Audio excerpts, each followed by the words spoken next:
So you have a huge field like this, full of cowpea. If you are not lucky and they find themselves in there, they can produce a lot, and their seed can stay that witch weed. Their seed can stay in the soil for up to 70 years.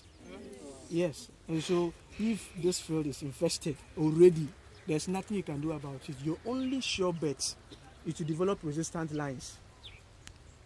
Right?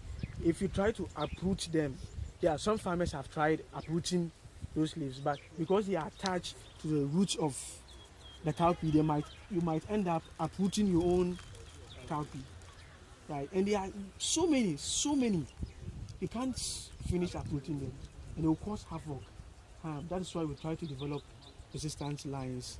Right? They can be there, the seeds can be there in the soil, but they cannot be triggered to grow, because that particular gene that is responsible for causing that signal, or giving that signal for that parasitic weed to start germinating, will be knocked out or will be absent. Right. Any other question?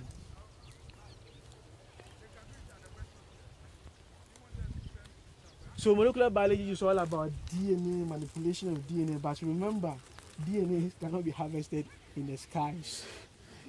That is why field work is so very important. You cannot think that you are a molecular biologist, so my work is just in the lab. When you go to some institutions, right, like Craig, they have field officers. They can go to the field, collect the tissues, whatever, and then bring it to the lab. They have the molecular biologists in the lab for analysis. But most of the institutions, they say CSIR or whatever, you have to be the scientist, you have to be the lab scientist, you have to be the field scientist. You should be able to analyze your crop in the lab or in the field. If it is animal, if it is human being, you should be able to do or work with DNA in the lab and then on field. And mind you, this is just small part of molecular biology. This is just the crop improvement section, the plant breeding. Some people might be interested in animal, others human beings, others even microbiology, entirely different. But whether animals, human beings, microbiology, you will still have to be playing with their DNA.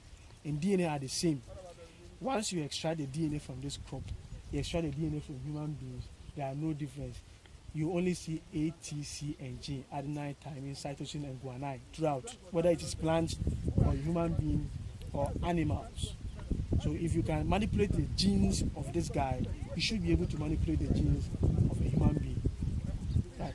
The only difference is the extraction protocols is different from plants, from animal, or even from bacteria. But once you get a DNA, the same process, the same manipulation techniques that you need. You understand? Prof.